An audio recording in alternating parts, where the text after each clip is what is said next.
rolê é dar um passeio descontraído, deixando-se levar, apreciando e aproveitando os detalhes do trajeto.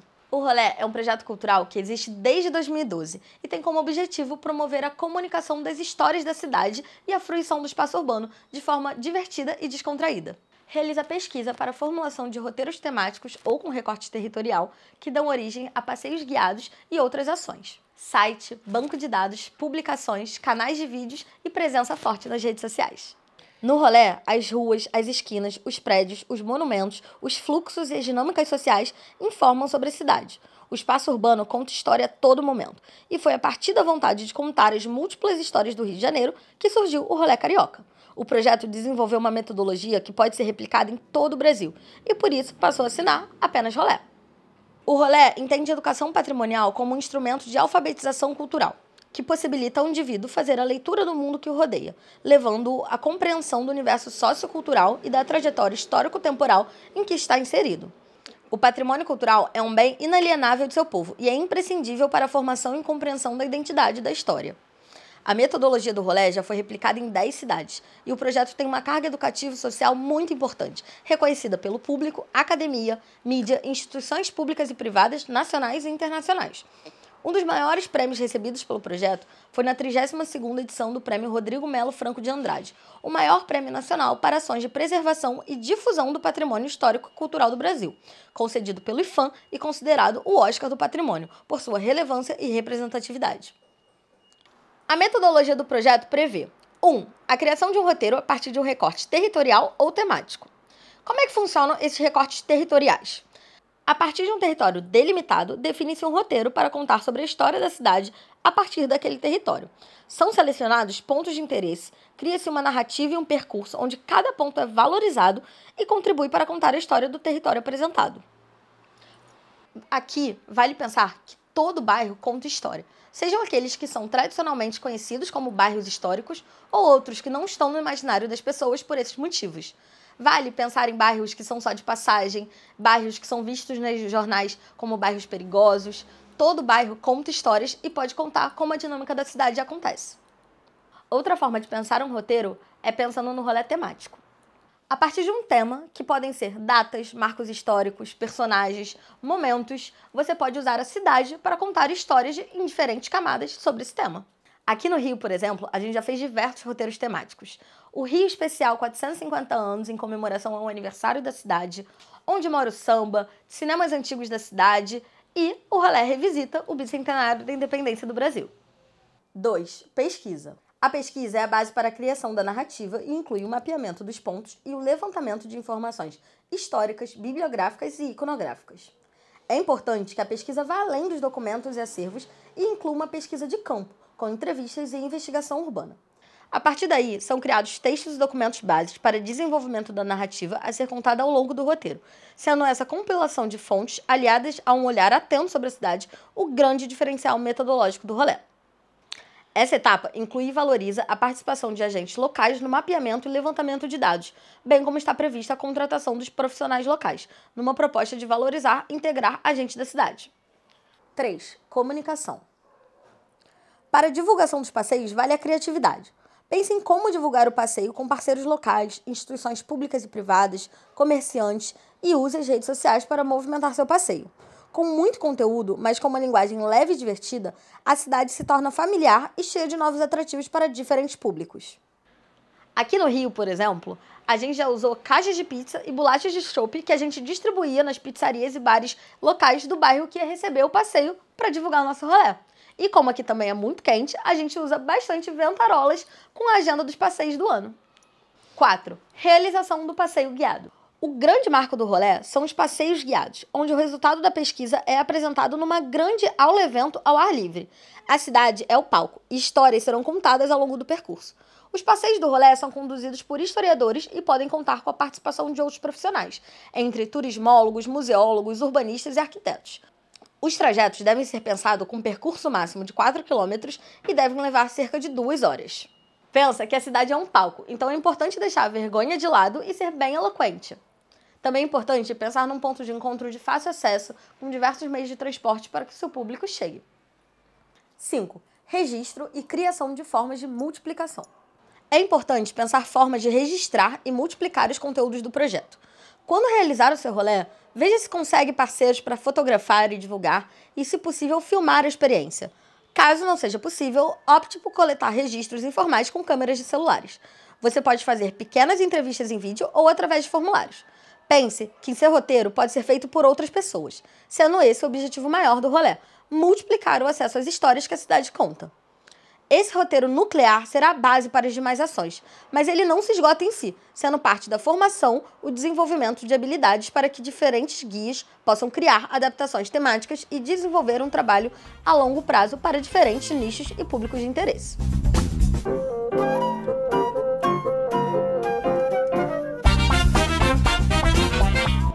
A metodologia do rolê, ela propõe a comunicação e o percurso em torno de um tema.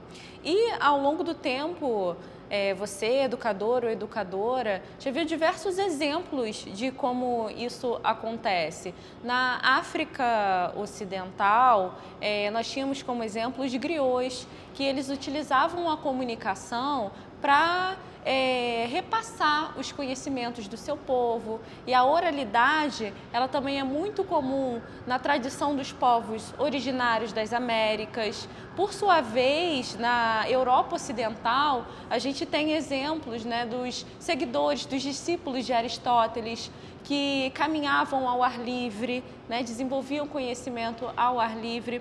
Então, na sua formação de educador, de educadora, você já viu exemplos, né, de modelos que buscam engajar os alunos no processo de aprendizagem. Então é isso que o rolê está trazendo, de construir, te convidando a construir esse conhecimento a partir da valorização do patrimônio cultural. Essa é a premissa da educação patrimonial. E essa educação patrimonial, ela pode ser desenvolvida de uma maneira interdisciplinar, ela não precisa focar apenas no conhecimento no campo da história. Você pode convidar os outros professores da sua instituição de ensino a fazer parte e a construir esse conhecimento junto com você. Então, realizar isso de uma maneira dialogada com o seu aluno. E dialogada não no sentido só da fala, mas dialogar com o universo desse aluno, dialogar com o bairro, né, com a cidade, com a realidade desse aluno. Vamos pensar em adaptar esse conhecimento à realidade local e regional desse aluno. Isso pode ser feito na rua, no bairro, ou, se não for possível, dentro da sala de aula também, com tecnologias que permitam uma vista panorâmica desses espaços, né? A gente tem tecnologias hoje como o Google Street View, Google Earth, né, que nos ajudam nesse sentido também. Então, aqui a gente vai apresentar alguns temas que sirvam de exemplo, né? Alguns espaços que sirvam de exemplo em torno do tema do bicentenário da independência, né? E entre esses espaços, a gente vai começar o nosso roteiro lá da Praça de Tiradentes até o Campo de Santana, a Praça da República, que foi um local de aclamação de Dom Pedro I como imperador. Mas a gente quer te convidar a você levar esse conhecimento a refletir no seu local, no seu espaço, dentro da sua realidade. O rolê, ele sempre promove, né, muitos passeios, promove muitos rolés, obviamente, e normalmente os passeios eles vão transitar entre trajetos específicos, né, em determinados pontos da cidade, mas também promove rolés temáticos, né, com temas pré-definidos, que muitas vezes também acompanham um determinado trajeto, mas direcionado para um tema específico. Nesse caso, a gente definiu, né, fazer esse rolê sobre o bicentenário da independência do Brasil. Como foi um evento muito marcante, né, 200 anos de um marco histórico, a gente entendeu que a cidade do Rio de Janeiro, que o centro da cidade, é um documento histórico, né, vivo, né, e também muito explicativo em relação às contradições, em relação até às próprias narrativas, aquelas que são oficializadas, aquelas que ainda estão em disputa. Então, esse rolê pensado para a independência do Brasil, para o bicentenário da independência do Brasil, ele tem, no nosso caso, o centro da cidade do Rio de Janeiro como um ponto de partida para pensar, só que a independência do Brasil é um marco histórico não apenas da cidade do Rio de Janeiro, mas nacional. É um evento da história do Brasil. Então é possível fazer um rolê também sobre o Bicentenário da Independência em outros locais, na sua cidade, no seu bairro. Então é super possível levar alunos, né, trazer alunos para poder conhecer as narrativas presentes no seu bairro, as narrativas presentes na sua cidade que vão contar essa história sob uma outra perspectiva, diferentemente da perspectiva que nós aqui no centro da cidade do Rio vamos apresentar. Por exemplo, se há um professor ou uma professora que vai fazer um rolê sobre o Bicentenário da Independência na Bahia, a gente vai ter uma perspectiva diferente. A gente tem outras narrativas, a gente tem outras disputas históricas acontecendo na Bahia, tem outras figuras, né, marcantes na história da independência através do estado da Bahia.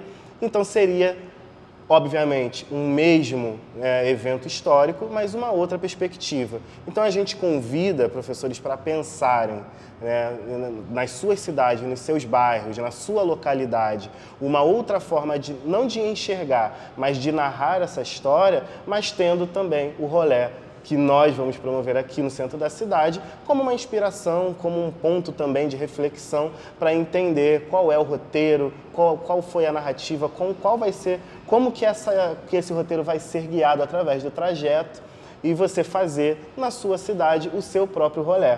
E é importante ressaltar que tudo isso que nós estamos dizendo aqui não se limita apenas à independência do Brasil. É possível promover rolés parecidos com esse sobre outros temas históricos, pois as cidades, os bairros, o Brasil de forma geral, ele respira a história, o Brasil respira a nossa história. Então as suas cidades têm outras narrativas, têm outras histórias que podem ser contadas, outras figuras que podem ser até mesmo apresentadas, porque nem todas as histórias são conhecidas de todos, mas esse rolê do Bicentenário da Independência ele pode servir como um ponto de partida para pensar outros rolés. Para esse trajeto, nós pensamos em pontos específicos que consigam conversar com as narrativas que nós escolhemos para refletir sobre o Bicentenário. Com isso, nós entendemos que a Praça Tiradentes é um ótimo lugar para começar esse rolê. Mas nós sabemos, né, Amanda, que a Praça Tiradentes ela não se chamou Praça Tiradentes durante todo o tempo. Apesar da importância histórica de Tiradentes, todo o seu significado para a República, essa praça ela passou também por outros momentos da história e ela também remeteu a outras figuras. E quem são essas figuras, né? Quais são os significados que essa praça já carregou e ainda carrega? Então, a Praça Tiradentes ela já foi chamada Praça da Constituição, por fazer uma referência a ser próxima ao Teatro João Caetano, onde Dom Pedro I jurou fidelidade à Constituição Portuguesa. Mas, no período republicano, essa importância, essa motivação do período republicano de apagar os símbolos que remetiam ao Império, eles ressignificam essa praça com homenagem a Tiradentes, que foi um líder da Conjuração Mineira, foi condenado pelo crime de inconfidência, foi assassinado nas proximidades da praça e sempre pintado pelos republicanos como uma figura que remetesse a Jesus Cristo, né, com barbas longas e o cabelo longo. As artes do Tiradentes, elas são muito parecidas, né, com as artes referentes a Jesus Cristo, né? Então, a partir disso, a gente pode também pensar nas representações que tem nessa praça de tentar engrandecer determinadas figuras, né? Tem uma tentativa de engrandecer ali Dom Pedro no ato da independência, né? Que foi essa estátua pública, ela foi encomendada pelo Dom Pedro II para homenagear o seu pai. E a gente vê essa disputa, né? Enquanto os republicanos tentavam engrandecer a figura de Tiradentes, a gente tem ali no Império essa tentativa de engrandecer a figura de Dom Pedro, né? Então essa estátua e a praça como um todo, ela representa essa coexistência de tempos históricos, essas disputas de narrativa, essas disputas de poder.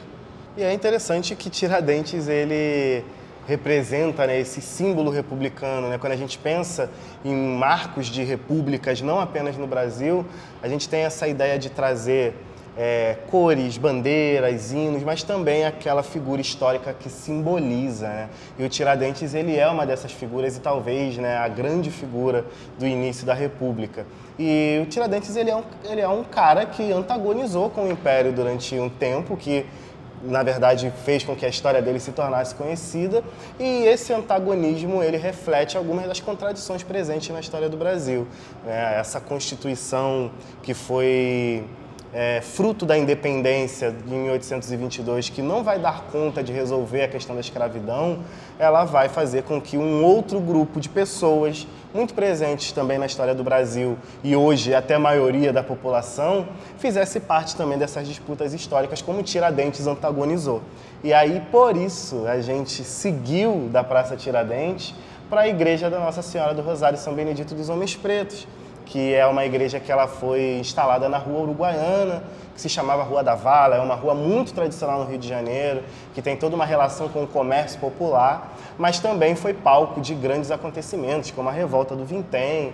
Mas a gente também vai lembrar que a Igreja do Rosário, ela representa assim, um símbolo, né, em relação à memória negra, em relação à história da população negra, em relação à luta contra a escravidão. E por isso, né, ela segue esse roteiro junto com a partir, né, da Praça Tiradentes, porque ela vai seguir essa narrativa. Se a gente está falando de uma disputa, né, de uma narrativa contraditória, e essa disputa entre figuras imperiais e republicanas, a gente precisa lembrar que a escravidão ela é uma das maiores, se não a maior contradição desse período imperial, e também a própria República no início, ela, apesar da abolição, né, muito recente, ela não vai garantir direitos para essa população recém-livre. Então, a Igreja do Rosário, ela vai atuar pela abolição, mas ela também vai atuar pelos direitos da população negra, que ficou esquecida também na República. Então, por isso a gente escolheu esse trajeto, né? Então, a Igreja do Rosário, né, e a Irmandade do Rosário e tudo que ela representa vai caminhar, né, com a gente nessa história, nesse trajeto em relação ao bicentenário da independência. Em 1910, na Revolta da Chibata, né, já um tempo depois do fim da escravidão, a Irmandade do Rosário vai mandar advogados para atuar em prol dos marinheiros negros que foram, né, participantes daquele evento histórico. Então, escolher um trajeto, um lugar que remete a essas narrativas é fundamental para que a gente consiga definir quais são os passos desse roteiro. Então, por isso, depois da Igreja do Rosário, a gente vai para a Avenida Passos, né, Amanda? Você conhece bem essa figura, não sei o que você acha, como você encara a história de Pereira Passos, mas é uma avenida muito significativa, não é mesmo? Então, a gente segue nesse roteiro pensando as continuidades, porque quando a gente está falando de independência, a gente está falando só daquele marco, a gente está falando de rupturas e continuidades, porque a independência ela vem com uma promessa de liberdade, né? Ela vem com essa promessa de liberdade, da população conquistar mais autonomia, mas algumas continuidades, como a marginalização, né, da população pobre, continua. Essa república não atende. Então, a gente tem a figura ali do Pereira Passos, muito polêmica, né? Hoje a gente passa pela Avenida Passos, a gente vê o comércio popular. Isso é muito interessante para os professores pensarem também, esses lugares, né? A gente passa, vai para uma área de lazer ou vai a caminho do trabalho, mas que história ela está contando ali, né? E a Avenida Passos, ela conta um pouco das histórias de remoção do Rio de Janeiro, né? É verdade, né? Em 1904, a gente tem um evento muito famoso na história do Rio de Janeiro, que é a Revolta da Vacina, que tem toda uma relação, né, com o surto e a epidemia de varíola, mas também tem uma relação muito forte com as remoções e as demolições protagonizadas no centro da cidade pela atuação do prefeito Francisco Pereira Passos. E essas demolições, elas vão muito acontecer na área que hoje a gente chama de Avenida Passos, que hoje muito ligada ao comércio, ela também já foi muito ligada também à moradia popular, né? Os chamados cortiços, os casarões, que eram muito frequentados pela população pobre, marginalizada, vai fazer parte daquele local que tempos depois vai se tornar numa estrada, numa avenida muito mais ligada ao comércio e muito menos ligada às moradias. Então, quando a gente passa caminhando por essa rua, a gente vê lojas, a gente vê carros e ônibus passando, pessoas indo trabalhar, crianças e adolescentes indo à escola, fica difícil perceber que essa avenida ela também está contando uma história muito significativa sobre o que aconteceu no Rio de Janeiro no início do século XX. Então, uma forma da gente relembrar esses acontecimentos é olhar o seu nome. A Avenida Passos remete ao prefeito que protagonizou essas remoções. E logo depois, né, da Avenida Passos, a gente também vai ter uma outra forma de encarar também esse trajeto, porque a gente está falando, né, de remoções, de reformas urbanas, a gente falando de figuras contraditórias da história do Rio de Janeiro, da história do Brasil, a gente falando de irmandades, e a gente também precisa pensar o papel da religião nas camadas populares, não é verdade? Na Bahia, São Jorge, e no Rio, São Sebastião. E São Jorge, São Sebastião, inclusive pensar o Rio de Janeiro e usar a figura de São Sebastião para remeter ao Rio de Janeiro vai fazer com que algumas pessoas não façam essa relação, né? A fundação da cidade ela vai ter o nome São Sebastião do Rio de Janeiro, que vai oficializar o santo como padroeiro oficial da cidade.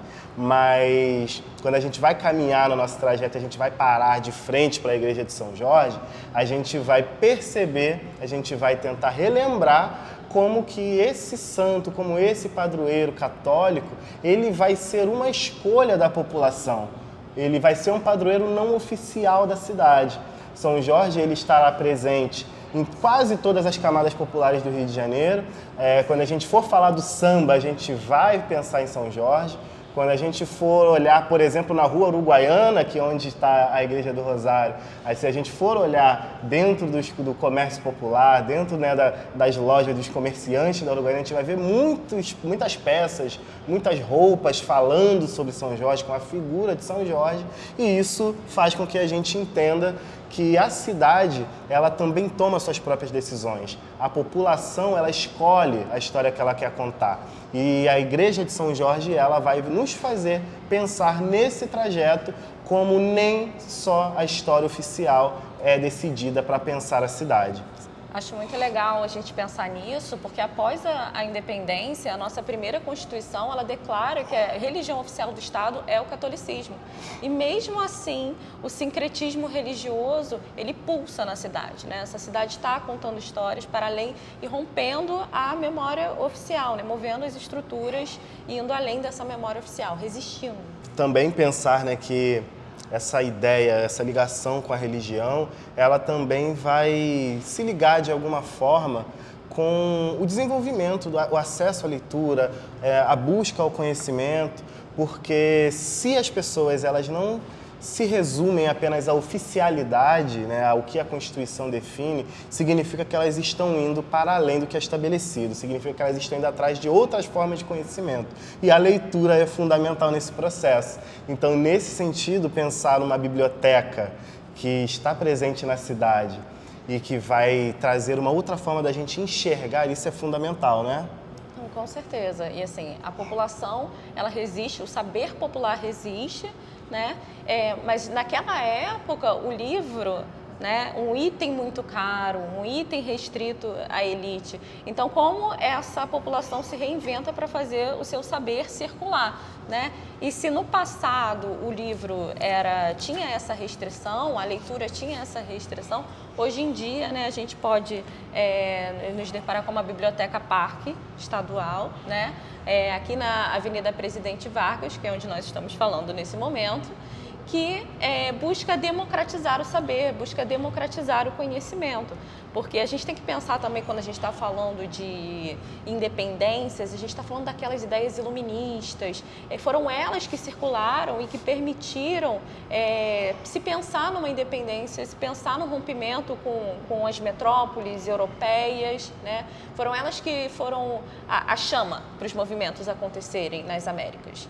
E essas ideias circularam pelo Atlântico através da literatura, né? Enquanto essa população não tinha acesso, e a elite tinha esse acesso, a população foi lá se reinventar e a elite tinha esse acesso. Mas, hoje em dia, a gente tem espaços como esse, né? E a Biblioteca Parque, hoje, ela se reinventa, ela não é só um lugar para acesso à pesquisa e à leitura, mas também promove exposições e outras atividades culturais. E, assim como no passado, a gente tem a biblioteca, a gente tem o acesso ao livro hoje como um dispositivo de transformação política, de transformação social. Muito legal pensar nisso, né? Como que uma biblioteca, né, pública, ela também remete a outras formas da gente enxergar como que a história foi construída, né? Talvez se a gente tivesse seguido um outro caminho, uma biblioteca como essa não seria possibilitada. E esses caminhos poderiam ser muitos, né? A gente tem muitas possibilidades na história do Brasil de ter outro Brasil, de ter outra forma de enxergar esse país. E pensando nisso tudo, nessa possibilidade, nesses caminhos diferentes, pensar as figuras que são contraditórias e mostram pra gente como que é complexo pensar a história do Brasil, é importante, é legal da gente entender. Quando a gente vai analisar, por exemplo, a figura de Duque de Caxias, que está ligada aí ao nosso próximo ponto do trajeto, a gente vai sempre perceber como que um personagem carrega ramificações diferentes e ele é tratado no decorrer da história de formas muito distintas, né? O Duque de Caxias, que tem uma praça que está bem aqui atrás da gente, que inclusive faz parte do nosso roteiro, ele é tratado como uma das figuras mais importantes para pensar a história militar do Brasil. Ele é uma figura muito importante para pensar a plenitude do Império, a história, por exemplo, das guerras que o Brasil participou, né? A Guerra do Paraguai, que é um evento muito determinante para a história do Brasil, inclusive para pensar até a queda da monarquia, né?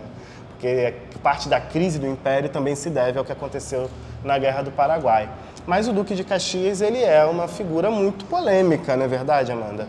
Porque a gente vai conhecer o Luiz Alves, né, em alguns eventos da história do Brasil no século XIX, e entre esses eventos a gente tem a Revolta da Balaiada, que foi ocorrida no Maranhão, onde muitos negros escravizados, livres, membros de quilombo, vão se juntar para poder lutar contra a opressão sofrida, né, na cidade de Caxias, e o Luiz Alves vai ser enviado para poder reprimir, né, aquela rebelião que estava acontecendo.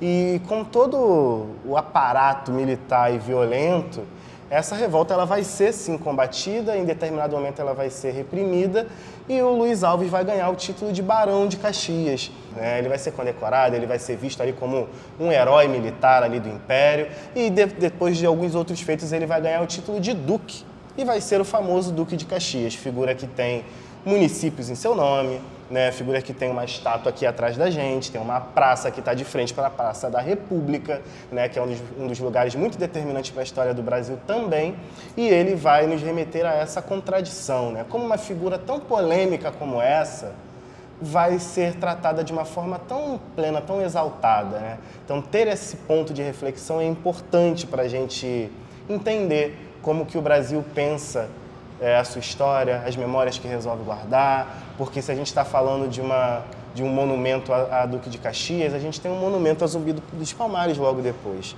Como que a gente trata essas contradições? Com certeza. E aí perceba que vocês percebem que a gente está falando aqui do Rio de Janeiro, mas a gente está quebrando um pouco do eixo daquela história muito sudestina, muito ligada ao Sudeste, né? E como reflexos do que está aqui, a gente pode falar de várias partes do Brasil, né? E aí, seguindo na Presidente Vargas, a gente tem a figura um monumento a Zumbi dos Palmares, né? Que se de um lado a gente tem um monumento que enaltece essas figuras tradicionais que a memória oficial exalta, né? A gente tem a figura de Zumbi dos Palmares, que vai nos falar, esse monumento ele foi construído na década de 1980, né? O dia 20 de novembro, que é o Dia da Consciência Negra, ele é um dia de celebração, foi escolhido como um dia de celebração por ser a data da morte do Zumbi dos Palmares, né? E o Zumbi dos Palmares, ele era líder do Quilombo dos Palmares, que ficava na região do Alagoas, né? Na região do Alagoas, porque não tem só aqui no Rio de Janeiro, essa figura do Quilombo dos Palmares. Em várias partes do Brasil tem monumentos a Zumbi dos Palmares. A cabeça, aqui nesse caso, é uma réplica de um rei nigeriano, porque a fisionomia do zumbi não pôde ser identificada, né? Ele foi executado, né, pela sua luta, seus direitos, né, da comunidade negra, das comunidades escravizadas que se reuniam em fuga da escravidão. Mas depois de muito tempo a gente teve essa história ressignificada, reconhecida, e a ponto da gente ter em várias partes do Brasil esse monumento, né, muitos monumentos homenageando o Zumbi dos Palmares. E é interessante pensar, né, como que a independência do Brasil não é um evento do Rio de Janeiro, então ter um monumento ao Zumbi dos Palmares nacionaliza essa narrativa, né? Torna essa ideia da independência do Brasil e esse trajeto que nós fazemos aqui pelo centro da cidade do Rio de Janeiro, algo que não fala apenas sobre o Rio, né? O Zumbi dos Palmares, ele é uma figura que atua na Serra da Barriga, atua no estado do Alagoas e está ali muito ligado a memória negra, né, dos quilombos por todo o país, e isso, inclusive, eu sempre gosto de relembrar quando eu falo, né, sobre a história de Zumbi, a história do Quilombo dos Palmares, que o Quilombo dos Palmares teve um tempo de existência maior, por exemplo, do que da própria União Soviética, que é uma história que é muito mais contada nas narrativas oficiais, nas salas de aula, né, mas não durou tanto tempo como o Quilombo dos Palmares. Então, pensar na história de Zumbi para pensar a independência do Brasil é pensar em formas de resistência que vão atravessando tempos e lugares. Então, não se limita apenas à Serra da Barriga, não se limita apenas ao Rio de Janeiro, mas também fala sobre as diversas formas de resistir da população negra, que inclusive não apenas vai resistir, mas também vai produzir, né? A população negra, ela vai produzir muito do legado, não apenas político, mas também cultural e artístico da cidade, e isso vai nos fazer lembrar também de uma outra figura que tem uma escola bem pertinho da gente, não é mesmo? Próximo ao Monumento do Zumbi dos Palmares, a gente tem a Escola Municipal da Tia Ciata, né? Entre tantos monumentos que homenageiam homens, né, a gente tem uma escola que está homenageando uma figura feminina, né? E a Tia Ciata, ela era uma mãe de santo baiana, quituteira, que se muda para o Rio de Janeiro no período pós-abolição, né? E num contexto de perseguição religiosa, e ela se instaura na Praça 11, que é onde está o monumento do Zumbi dos Palmares, né? E essa região, ela ficou conhecida como uma extensão da área que era a Pequena África, né? Por causa da concentração da população afro-brasileira nessa região, né? E ali ela se instaura, e no terreiro da Tia Ciata, na casa da Tia Ciata, ela recebia muitas pessoas que eram consideradas aquelas marginalizadas pela sociedade, né? Então, capoeiras, ciganos, né? E sambistas também, né? Os sambistas, a gente tem os relatos, os documentos históricos que nos apontam que o primeiro samba, ele foi desenvolvido na casa da Tia Ciata. O Pelo Telefone, né? Pelo telefone do Donga, pelo telefone. Então, essa casa da Tia Ciata, né, pensada como um espaço de acolhimento. E a gente vem, na década de 80, é construída uma escola nessa mesma região que homenageia essa Tia Ciata e também funciona como um espaço de acolhimento para crianças e para jovens em situação de vulnerabilidade social, né, para dar uma oportunidade para essas pessoas, né, de exercerem a sua cidadania. Então, esses símbolos, né, aqui do entorno também é muito bonito de ver.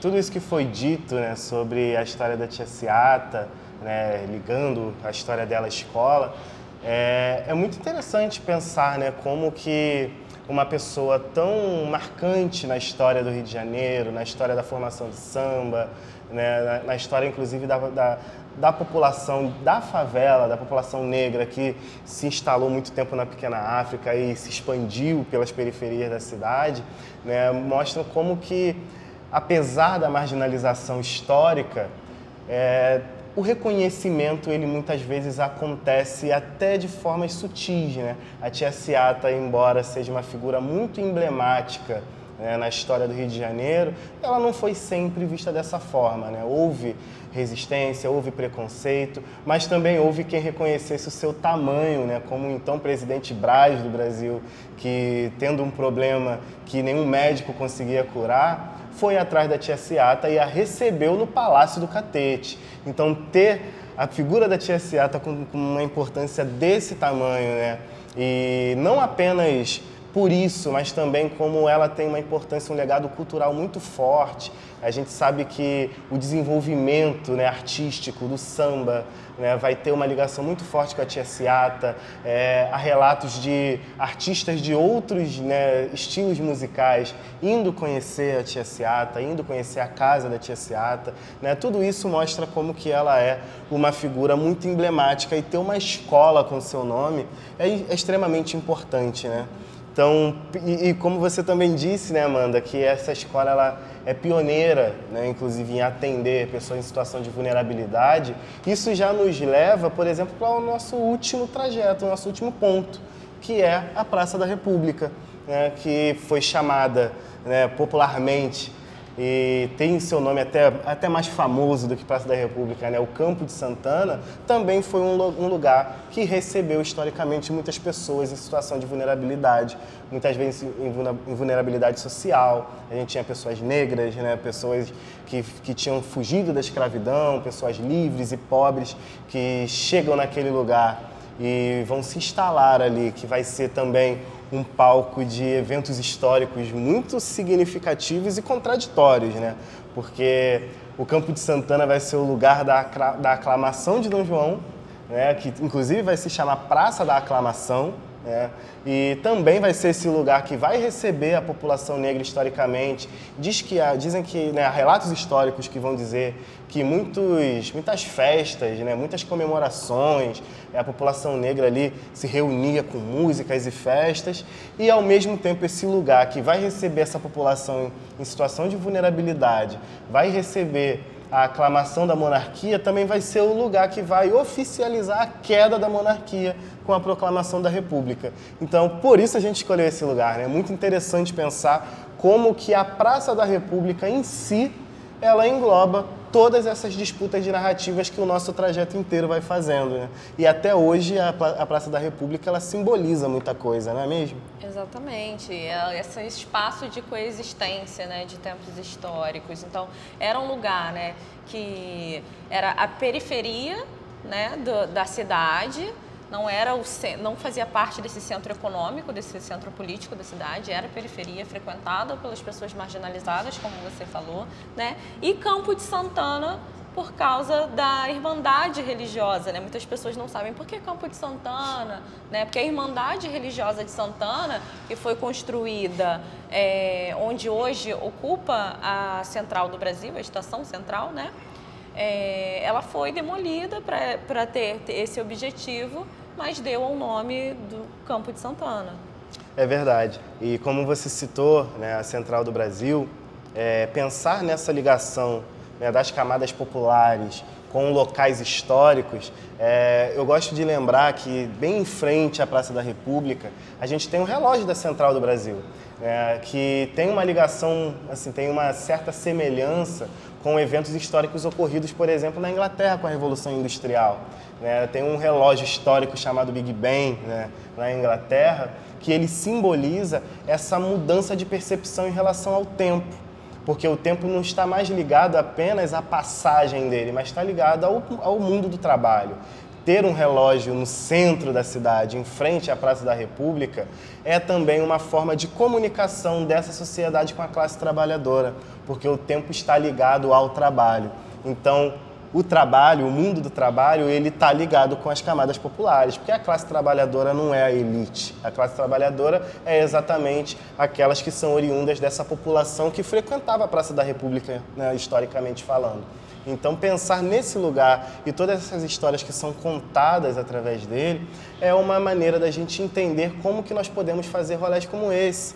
Porque a gente finaliza, né, o nosso trajeto na Praça da República e a gente quer que toda essa reflexão surja, né, e sirva para pensar que toda a cidade conta uma história. O centro do Rio de Janeiro, ele conta essas histórias, né, tão distintas que também vão se encontrando, mas a cidade que você, professor, você, professora, estará também fazendo esse rolê, também conta suas histórias. Então, é óbvio que olhar para esse trajeto, para esse tema escolhido, não necessariamente vai fazer com que outra cidade conte da mesma forma, mas há outras maneiras de pensar, de fazer trajetos, de fazer rolês como esse. E para quem não sabe, o nosso cenário é justamente o Campo de Santana, né, a Praça da República, e que nos permite, né, enquanto a gente vem falando dessa trajetória, nos permite ver essa coexistência, né? Hoje, a dinâmica, né, tá bem visível aqui, essa dinâmica viva, pulsante hoje. Será que essas pessoas que estão passando aqui, elas refletem sobre essa história? Elas têm conhecimento? A gente quer, com o rolê, justamente estimular esse pertencimento à cidade, né? Porque, como vocês podem ver, é um lugar de atravessamento e muitas pessoas ainda temem esse lugar, porque, assim como no passado, hoje, a Praça da República, o Campo de Santana, é um local que acolhe pessoas em vulnerabilidade social, né? Onde as pessoas estão ali. Então, é importante a gente pensar, né, nessa relação passado-presente. A gente está aqui narrando essa história e está vendo aqui, né, ao mesmo tempo, durante essa conversa, essa dinâmica acontecendo agora, né? É verdade. E tudo isso que você disse, né, em relação às pessoas que passam, né, pela cidade, será que elas refletem sobre isso? O rolê, ele tem também como objetivo trazer essa reflexão, fazer com que as pessoas que não se atentavam para a história ligada a esses locais passam a entender, passam a refletir, passam a pensar sobre isso. E também, com isso, nós convidamos vocês, professores, a desbravar essas histórias com seus alunos. E você que ficou interessado em fazer um rolê pela sua cidade, entre em contato com a gente que vai ser um prazer contribuir e ver mais rolês sendo dados por aí.